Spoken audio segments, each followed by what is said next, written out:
Chapter 5 विदेशी सेना के कैप्टन आर्मंड जैकॉट एक छोटे से ताड़ के पेड़ के नीचे एक फैले हुए काठी के कंबल पर बैठे थे।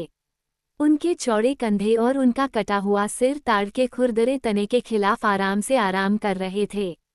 उनके लंबे पैर सीधे उनके सामने फैले हुए थे और छोटे से कंबल पर लटके हुए थे। उनके स्पर्श छोटे रेगिस्तानी नखलिस्तान की रेतीली मिट्टी में दबे हुए थे। रेगिस्तान की हिलती डुलती रेत पर थके हुए सवारी के एक लंबे दिन के बाद कैप्टन आराम कर रहे थे। आलस से उसने अपनी सिगरेट पी और अपने अर्दली को देखा जो उसका शाम का खाना तैयार कर रहा था। कैप्टन आर्मंड जैकॉट खुद से और दुनिया से संतुष्ट था। उसके दाईं ओर थोड़ा सा धूप से झुलसे हुए अनुभवी सैनिकों की टुकड़ी की शोरगुल भरी गतिविधि दिखाई दी, जिन्हें कुछ समय के लिए अनुशासन के कष्टप्रद बंधनों से मुक्त कर दिया गया था। थकी हुई मांसपेशियों को आराम देते हुए, हंसते हुए, मजाक करते हुए और धूम्रपान करते हुए वे भी 12 घंटे के उपवास के बाद खाने की तैयारी कर रहे थे। उनमें से चुप और मौन 5 सफ़ेद वस्त्र पहने अरब सुरक्षित रूप से बंधे हुए और कड़ी सुरक्षा के तहत बैठे थे। ये वह दृश्य था जिसने कैप्टन आर्मंड जैकॉट को कर्तव्य के अच्छे निर्वहन की सुखद संतुष्टि से भर दिया। एक लंबे गर्म दुबले महीने में वो और उसकी छोटी सी टुकड़ी रेगिस्तान के बंजर इलाकों में लुटेरों के एक गिरोह की तलाश में भटकती रही, जिसके पाप के कारण ऊँटों, घोड़ों और बकरियों की अनगिनत चोरियां हुईं। साथ ही इतनी हत्याएं भी हुईं कि पूरे गिरोह को कई बार गिलोटिन पर चढ़ाया गया। एक हफ्ते पहले वो उन पर टूट पड़ा था। आगामी लड़ाई में उसने अपने 2 आदमियों को खो दिया था, लेकिन लुटेरों को दी गई सज़ा लगभग विलुप्त होने तक की कड़ी थी। शायद आधा दर्जन लोग भाग निकले थे, लेकिन 5 कैदियों को छोड़कर बाकी ने सेना के सैनिकों की निकल जैकेट वाली गोलियों के सामने अपने अपराधों का प्रायश्चित कर लिया था। और सबसे अच्छी बात ये थी कि सरगना अखमेद बिन हुडन कैदियों में से एक था। कैप्टन जैकोट ने अपने मन को कैदियों से रेत के बचे हुए मीलों को पार करते हुए उस छोटी सी चौकी तक जाने की अनुमति दी, जहां कल उसे अपनी पत्नी और छोटी बेटी को उत्सुकता से स्वागत करते हुए देखना था। उनकी आंखें हमेशा की तरह उन्हें याद करके नर्म हो गईं। अब भी वह छोटी जीन के चेहरे की बचकानी रेखाओं में मां की सुंदरता को प्रतिबिंबित कर सकता था, और वे दोनों चेहरे अगली दोपहर देर से अपने थके हुए घोड़े से झूलते समय उसके सामने मुस्कुरा रहे होंगे। वह पहले से ही महसूस कर सकता था कि उसके दोनों गालों को एक दूसरे के करीब दबाया गया था, चमड़े के खिलाफ मखमल। उसकी कल्पना शक्ति में एक संतरी की आवाज ने खलल डाला जो एक गैर कमीशन अधिकारी को बुला रहा था। कैप्टन जैकोट ने अपनी आंखें उठाईं। सूरज अभी तक डूबा नहीं था, लेकिन पानी के गड्ढे के चारों ओर लगे कुछ पेड़ों की छायाएं और उसके आदमियों और उनके घोड़ों की छायाएं अब सुनहरी रेत पर पूर्व की ओर दूर तक फैली हुई थीं। संतरी इस दिशा में इशारा कर रहा था और कॉपोरल संकुचित पलकों के माध्यम से दूरी को देख रहा था। कैप्टन जैकोट अपने पैरों पर खड़ा हुआ। वह दूसरों की आंखों से देखने वाला व्यक्ति नहीं था, उसे खुद देखना चाहिए। आमतौर पर वह दूसरों को यह एहसास होने से बहुत पहले ही चीजें देख लेता था कि देखने के लिए कुछ है, एक ऐसा गुण जिसने उसे हॉक का उपनाम दिलाया था। अब उसने देखा, लंबी छायाओं के ठीक पीछे रेत के बीच 1 दर्जन धब्बे उगते और गिरते हुए। वे गायब हो गए और फिर से दिखाई दिए, लेकिन हमेशा वे बड़े होते गए। जैकोट ने उन्हें तुरंत पहचान लिया। वे घुड़सवार थे, रेगिस्तान के घुड़सवार।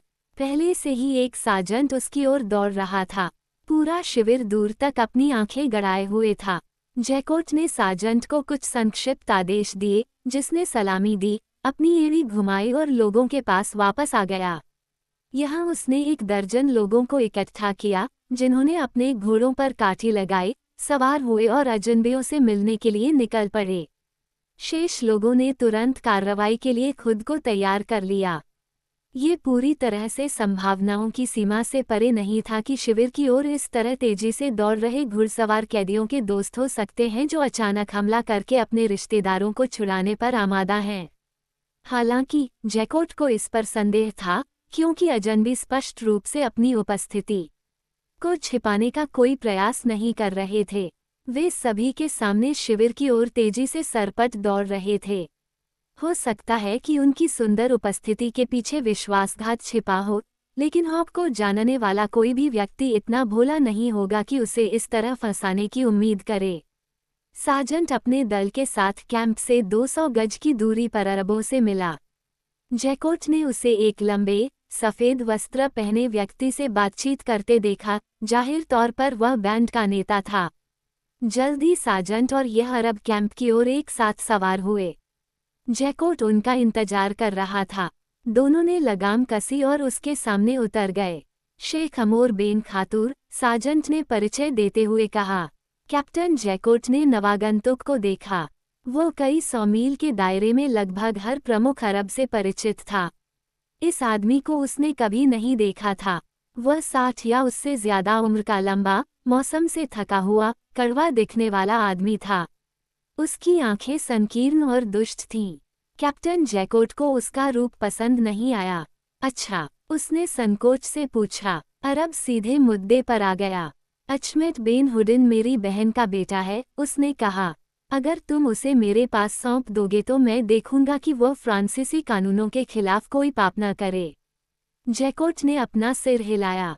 ऐसा नहीं हो सकता, उसने जवाब दिया। मुझे उसे अपने साथ वापस ले जाना होगा। सिविल कोर्ट में उसका उचित और निष्पक्ष मुकदमा चलेगा। अगर वह निर्दोष है तो उसे रिहा कर दिया जाएगा, और अगर वह निर्दोष नहीं है, अरब ने पूछा, उस पर कई हत्याओं का आरोप है। इनमें से किसी एक के लिए भी अगर वह दोषी साबित होता है तो उसे मौत की सजा दी जाएगी। अरब का बायां हाथ उसके बर्नस के नीचे छिपा हुआ था। अब उसने उसे बाहर निकाला और एक बड़ा बकरे की खाल का पस निकाला जो सिक्कों से भरा हुआ था। उसने पस का मुंह खोला और उसमें से मुट्ठी भर सामान अपने दाएं हाथ की हथेली में टपकाया। सभी अच्छे फ्रांसीसी सोने के टुकड़े थे। पस के आकार और उसके उभरे हुए अनुपात से कप्तान जैकोट ने निष्कर्ष निकाला कि इसमें कुछ छोटी मोटी रकम होनी चाहिए। शेख अमोर बेन खटौर ने गिरे हुए सोने के सिक्कों को एक एक करके पस में वापस डाला। जैकोट उसे ध्यान से देख रहा था। वे अकेले थे। सार्जेंट ने आगंतुक का परिचय कराया और थोड़ी दूर चला गया। उसकी पीठ उनकी ओर थी। अब शेख ने सभी सोने के सिक्के वापस कर दिए और उभरे हुए पस को अपनी खुली हथेली पर कप्तान जैकोट की ओर बढ़ाया। मेरी बहन का बेटा अखमेद बेन हुडिन आज रात भाग सकता है, उसने कहा। हाय! कैप्टन आर्मंड जैकोट के कटे हुए बालों की जड़ें लाल हो गईं। फिर वह बहुत सफ़ेद हो गया और अरब की ओर आधा कदम बढ़ा। उसकी मुट्ठियां भींची हुई थीं। अचानक उसने सोचा कि जो भी आवेग उसे प्रेरित कर रहा था, उसे छोड़ देना चाहिए। सार्जेंट, उसने पुकारा। गैर कमीशन अधिकारी तेजी से उसकी ओर बढ़ा और अपने वरिष्ठ के सामने अपनी एड़ियां टकराते हुए सलामी दी। इस काले कुत्ते को उसके लोगों के पास वापस ले जाओ, उसने आदेश दिया। देखो कि वे तुरंत चले जाएं। आज रात शिविर की सीमा में आने वाले पहले व्यक्ति को गोली मार दो। शेख अमोर बेन खातूर ने खुद को पूरी ऊंचाई तक खींचा। उसकी दुष्ट आंखें सिकुड़ गईं। उसने सोने का थैला फ्रांसीसी अधिकारी की आंखों के बराबर उठाया। मेरी बहन के बेटे अखमेद बेन हुडिन की जान के लिए आपको इससे ज्यादा कीमत चुकानी पड़ेगी, उसने कहा। और उस नाम के लिए भी जो तुमने मुझे पुकारा है, और बदले में 100 गुना दुख भी। यहाँ से चले जाओ, कैप्टन आर्मंड जैकोट ने गुर्राहट के साथ कहा, इससे पहले कि मैं तुम्हें बाहर निकाल दूं। ये सब इस कहानी की शुरुआत से करीब 3 साल पहले हुआ था। अखमेद बेन हुडिन और उसके साथियों का पता रिकॉर्ड में दर्ज है। अगर आप चाहें तो इसे सत्यापित कर सकते हैं। उसे वह मौत मिली जिसके वह हकदार था, और उसने अरबों की तरह संयम से उसका सामना किया। 1 महीने बाद कैप्टन आर्मंड जैकोट की 7 वर्षीय बेटी छोटी जीन जैकोट रहस्यमय तरीके से गायब हो गई। न तो उसके पिता और मां की दौलत और न ही महान गणराज्य के सभी शक्तिशाली संसाधन उस रहस्यमय रेगिस्तान से उसके ठिकाने का रहस्य उगलवा पाए जिसने उसे और उसके अपहरणकर्ता को निगल लिया था। इतने बड़े पैमाने पर इनाम की पेशकश की गई कि कई साहसी लोग शिकार की ओर आकर्षित हुए। सभ्यता के आधुनिक जासूस के लिए यह कोई मामला नहीं था, फिर भी इनमें से कई ने खुद को खोज में झोंक दिया। कुछ की हड्डियां पहले से ही सहारा की खामोश रेत पर अफ्रीकी सूरज के नीचे सफ़ेद हो रही हैं। 2 स्वीडिश, कार्ल जेनसेन और स्वेन मालबेहन, 3 साल तक गलत सुरागों का पीछा करने के बाद आखिरकार सहारा के दक्षिण में खोज को छोड़कर हाथी दांत के अवैध शिकार के ज्यादा मुनाफे वाले धंधे पर ध्यान देने लगे। एक बड़े जिले में वे पहले से ही अपनी बेरहम क्रूरता और हाथी दांत के लालच के लिए जाने जाते थे। स्थानीय लोग उनसे डरते और उनसे नफरत करते थे। जिन यूरोपीय सरकारों के कब्जे में वे काम करते थे, वे लंबे समय से उनकी तलाश कर रही थीं, लेकिन उत्तर से धीरे धीरे आगे बढ़ते हुए उन्होंने सहारा के दक्षिण में नो मैंस लैंड में कई ऐसी चीजें सीख ली थीं, जिससे उन्हें भागने के आसान रास्तों के जरिए पकड़े जाने से छूट मिल गई थी, जो उनका पीछा करने वालों को नहीं पता था। उनके हमले अचानक और तेज थे। उन्होंने हाथी दांत जब्त कर लिए और इससे पहले कि वे जिस इलाके पर कब्जा कर रहे थे, उसके संरक्षकों को उनकी मौजूदगी का पता चले, वे उत्तर के बंजर इलाकों में चले गए। वे लगातार हाथियों का वध करते रहे और स्थानीय लोगों से हाथी दांत चुराते रहे। उनके अनुयायियों में 100 से ज्यादा विद्रोही अरब और नीग्रो गुलाम शामिल थे, क्रूर, निर्दयी हत्यारों का गिरोह। उन्हें याद रखें, कार्ल जेनसेन और स्वेन मालबेहन, पीली दाढ़ी वाले स्वीडिश दिग्गज, क्योंकि आप उनसे बाद में मिलेंगे। जंगल के बीचों बीच, भूमध्य रेखा से कुछ ही दूर अटलांटिक में मिलने वाली एक बड़ी नदी की एक छोटी सी अज्ञात सहायक नदी के किनारे पर एक छोटा सा, भारी भरकम बाड़ों से घिरा हुआ गांव बसा हुआ था। 20 ताड़ के पेड़ों की छतरियों वाली झोपड़ियों ने इसकी काली आबादी को आश्रय दिया, जबकि समाशोधन के केंद्र में आधा दर्जन बकरी की खाल से बने तंबुओं में उन अरबों का बसेरा था, जो व्यापार और लूटपाट करके यहाँ शरण लेते थे और माल इकट्ठा करते थे, जिसे रेगिस्तान के उनके जहाज साल में 2 बार टिम्बक्टू के बाजार में उत्तर की ओर ले जाते थे। अरब के एक तंबू के सामने 10 साल की एक छोटी लड़की खेल रही थी, काले बालों वाली, काली आंखों वाली, जो अपनी अखरोट जैसी भूरी त्वचा और सुंदर चाल के साथ रेगिस्तान की बेटी की तरह लग रही थी। उसकी छोटी उंगलियां घास की एक स्कर्ट बनाने में व्यस्त थीं, जो एक बहुत ही अव्यवस्थित गुड़िया के लिए थी, जिसे एक दयालु दास ने 1 या 2 साल पहले उसके लिए बनाया था। गुड़िया का सिर हाथी दांत से बुरी तरह से कटा हुआ था, जबकि शरीर घास से भरी एक चूहे की खाल थी। हाथ और पैर लकड़ी के टुकड़े थे, एक छोर पर छेद करके चूहे की खाल के धड़ से सिल दिए गए थे। गुड़िया काफी घिनौनी और पूरी तरह से बदनाम और गंदी थी, लेकिन मीरीम ने इसे पूरी दुनिया में सबसे सुंदर और मनमोहक चीज माना, जो इस तथ्य के मद्देनजर इतना अजीब नहीं है कि यह उस दुनिया की एकमात्र वस्तु थी जिस पर वह अपना विश्वास और अपना प्यार बरसा सकती थी। मीरीम के संपर्क में आने वाले बाकी सभी लोग, लगभग बिना किसी अपवाद के, या तो उसके प्रति उदासीन थे या क्रूर। उदाहरण के लिए, उसकी देखभाल करने वाली बूढ़ी काली डायन मबुनू थी, दांतविहीन, गंदी और बदमिजाज। वह छोटी लड़की को हथकड़ी लगाने या उसे छोटी मोटी यातनाएं देने का कोई मौका नहीं छोड़ती थी, जैसे कि चुटकी काटना या, जैसा कि उसने 2 बार किया था, कोमल शरीर को गर्म कोयले से जलाना। और वहाँ शेख था, उसका पिता।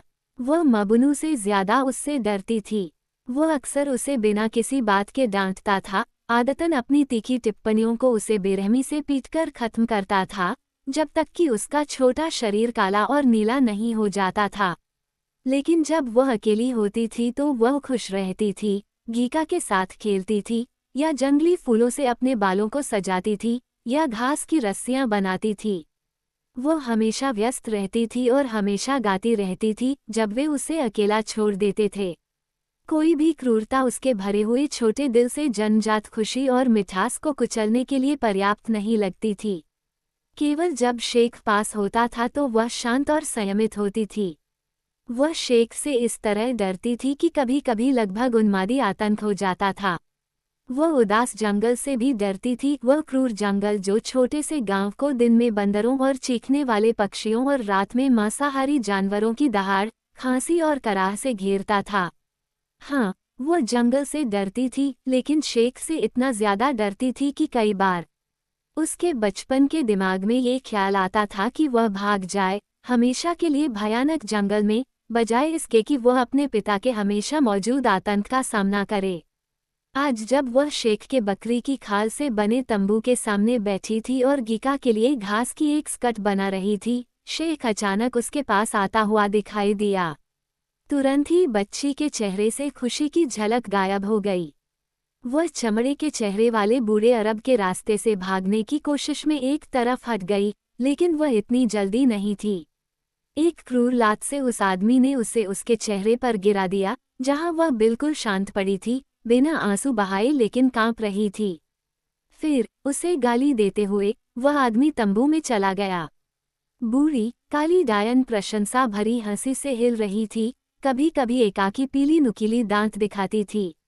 जब उसे यकीन हो गया कि शेख चला गया है, तो वह छोटी लड़की रेंगकर तंबू के छायादार हिस्से में चली गई, जहां वह बिल्कुल शांत लेटी रही, गीका को अपने सीने से लगाए हुए। उसका छोटा शरीर लंबे अंतराल पर घुटन भरी सिसकियों से छटपटा रहा था।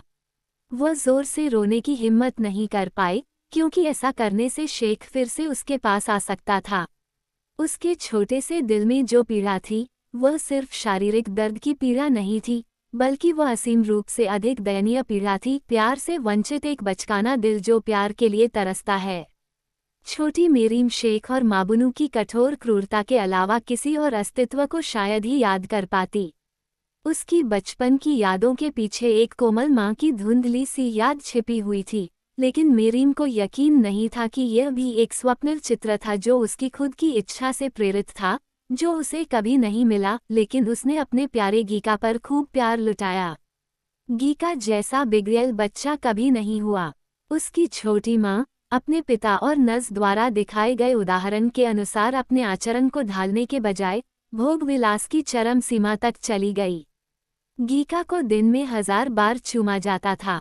कुछ खेल भी थे जिसमें गीका शरारती थी, लेकिन छोटी माँ ने कभी सजा नहीं दी। इसके बजाय वो उसे दुलारती और दुलारती थी। उसका व्यवहार पूरी तरह से प्यार की उसकी अपनी दयनीय इच्छा से प्रभावित था। अब जब उसने गीका को अपने करीब दबाया, तो उसकी सिसकियां धीरे धीरे कम हो गईं, जब तक कि वह अपनी आवाज़ को नियंत्रित करने में सक्षम नहीं हो गई और अपने एकमात्र विश्वास पात्र के कान में अपनी व्यथा को उड़ेल दिया। गीका मेरीम से प्यार करती है, उसने फुसफुसाते हुए कहा। शेख, मेरे पिता मुझसे प्यार क्यों नहीं करते? क्या मैं इतनी शरारती हूँ? मैं अच्छी बनने की कोशिश करती हूँ, लेकिन मुझे कभी नहीं पता कि वो मुझे क्यों मारता है, इसलिए मैं यह नहीं बता सकती कि मैंने ऐसा क्या किया है जिससे वह नाराज है। अभी अभी उसने मुझे लात मारी और मुझे बहुत चोट पहुँचाई, गीका, लेकिन मैं तो बस तंबू के सामने बैठकर तुम्हारे लिए स्कर्ट बना रही थी। ये दुष्टता ही होगी, अन्यथा वो मुझे इसके लिए लात नहीं मारता। लेकिन ये दुष्टता क्यों है, गीका? अरे यार, मुझे नहीं पता, मुझे नहीं पता। मैं चाहती हूँ, गीका, कि मैं मर गई होती। कल शिकारी एल एड्रिया का शव लेकर आए थे। एल एड्रिया बिल्कुल मर चुकी थी। अब वो अपने बेखबर शिकार पर चुपचाप नहीं छिप पाएगी। अब उसका बड़ा सिर और उसके जटादार कंधे रात में पीने के घाट पर घास खाने वालों के दिलों में आतंक नहीं पैदा करेंगे। अब उसकी गरजती हुई दहाड़ से जमीन नहीं हिलेगी। एल एड्रिया मर चुकी है। जब उसे गांव में लाया गया तो उन्होंने उसकी लाश को बुरी तरह पीटा, लेकिन एल एड्रिया को इससे कोई फर्क नहीं पड़ा। उसे मार का एहसास नहीं हुआ, क्योंकि वह मर चुका था। जब मैं मर जाऊंगा, गीका, तो मुझे न तो माबुनू की मार का एहसास होगा और न ही शेख, मेरे पिता की लात का। तब मैं खुश रहूंगा। ओह गीका, मैं कितना चाहता हूँ कि मैं मर जाऊं। अगर गीका ने विरोध करने की सोची भी होती तो गांव के दरवाजे के बाहर झगड़े की आवाज़ों ने उसे बीच में ही रोक दिया होता। मेरीन सुन रही थी। बचपन की जिज्ञासा के कारण वह वहां भागकर जाना चाहती थी और जानना चाहती थी कि आखिर ऐसा क्या है जिसकी वजह से पुरुष इतनी ऊंची आवाज में बात कर रहे हैं। गांव के दूसरे लोग पहले से ही शोर की दिशा में जमा हो रहे थे, लेकिन मेरीन की हिम्मत नहीं हुई। शेख वहां जरूर होगा, इसमें कोई शक नहीं, और अगर वह उसे देख लेता तो उसे गाली देने का यह एक और मौका होता। इसलिए मेरीन चुपचाप लेटी रही और सुनती रही। कुछ देर बाद उसने सुना कि भीड़ सड़क पर शेख के तंबू की ओर बढ़ रही है। सावधानी से उसने अपना छोटा सा सिर तंबू के किनारे से बाहर निकाला। वह प्रलोभन का विरोध नहीं कर सकी, क्योंकि गांव के जीवन की एकरूपता नीरस थी और वह मन बहलाव चाहती थी। उसने देखा कि 2 अजनबी थे, गोरे आदमी। वे अकेले थे, लेकिन जैसे ही वे पास आए, उसने अपने आसपास के लोगों की बातचीत से जाना कि उनके पास एक बहुत बड़ा समूह है जो गांव के बाहर डेरा डाले हुए है। वे शेख के साथ झगड़ा करने आ रहे थे। बूढ़ा अरब उनसे अपने तंबू के प्रवेश द्वार पर मिला। जब उन्होंने नए लोगों का मूल्यांकन किया तो उसकी आंखें दुष्टता से सिकुड़ गईं। वे उसके सामने रुके, अभिवादन का आदान प्रदान किया। उन्होंने कहा कि वे हाथीदांत के लिए व्यापार करने आए थे। शेख ने घुराघुराहट की। उसके पास कोई हाथीदांत नहीं था। मीरीम ने चौंक कर कहा। वह जानती थी कि पास की एक झोपड़ी में बड़े बड़े दांत लगभग छत तक जमा थे। उसने अजनबियों को बेहतर ढंग से देखने के लिए अपना छोटा सा सिर आगे बढ़ाया। उनकी त्वचा कितनी सफ़ेद थी, उनकी बड़ी दाढ़ी कितनी पीली थी। अचानक उनमें से एक ने उसकी ओर देखा।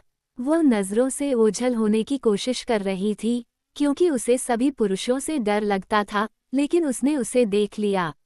मीरीम ने उसके चेहरे पर लगभग चौंकने वाले आश्चर्य के भाव को देखा।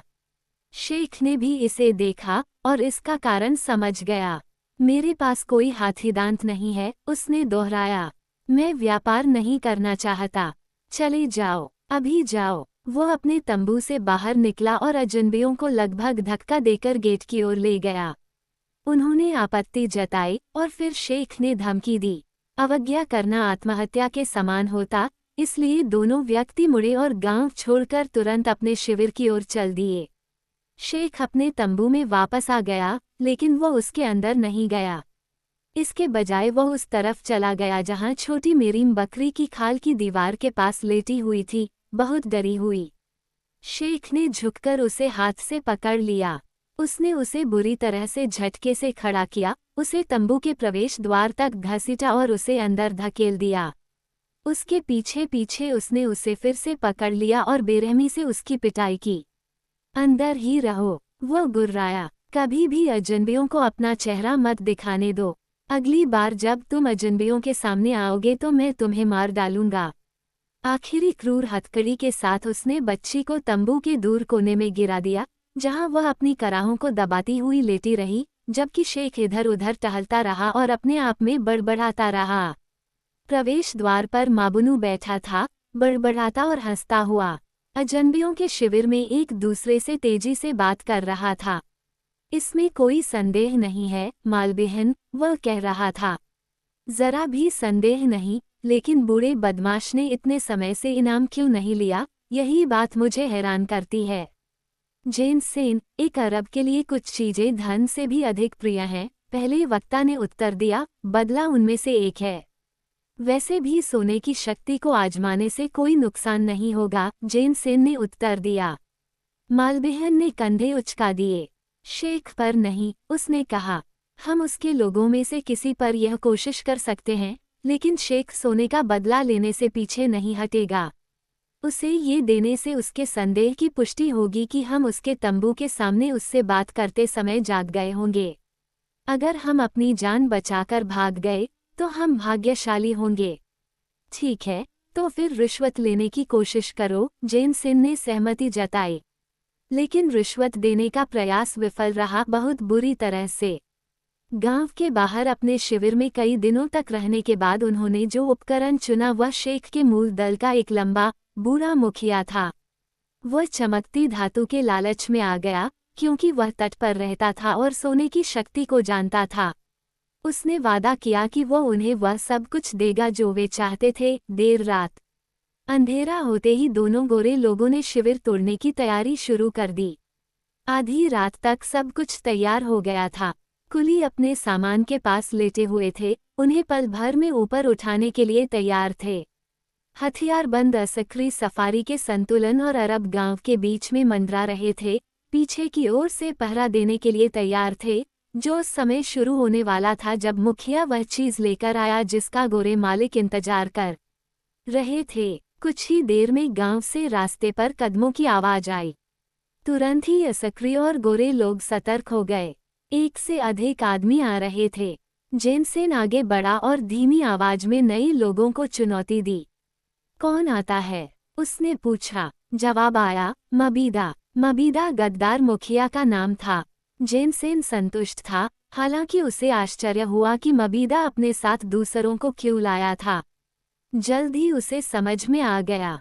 वे जो चीज लाए थे वह 2 आदमियों द्वारा उठाए गए कूड़े के ढेर पर थी। जेनसेन ने मन ही मन कोसा, क्या मूर्ख उनके लिए लाश ला रहा है।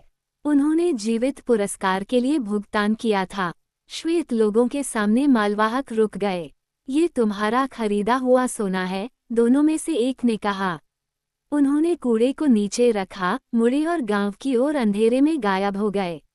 मालबेहन ने जेनसेन को देखा, उसके होठों पर एक टेढ़ी मुस्कान थी। कूड़े पर रखी चीज कपड़े के एक टुकड़े से ढकी हुई थी। अच्छा, उसने पूछा, कवा उठाओ और देखो कि तुमने क्या खरीदा है। एक लाश पर हम कितना पैसा खर्च करेंगे, खासकर तब जब उसे उसके गंतव्य तक ले जाने में 6 महीने तक तपती धूप में रहना पड़े। मूर्ख को पता होना चाहिए था कि हम उसे जीवित ही चाहते थे। मालबेहन ने बड़बड़ाते हुए कपड़े का एक कोना पकड़ा और कूड़े पर पड़ी चीज से कवा को झटके से हटाया। नीचे क्या पड़ा था, ये देखकर दोनों व्यक्ति पीछे हट गए। उनके होठों पर अनैच्छिक कस्में थीं, क्योंकि उनके सामने विश्वासघाती मुखिया मबीदा का मृत शरीर पड़ा था। 5 मिनट बाद जेनसेन और मालबेहन की सफारी पश्चिम की ओर तेजी से बढ़ रही थी। घबराए हुए अस्कारिस पीछे से उस हमले से रक्षा कर रहे थे जिसकी उन्हें क्षण भर में आशंका थी।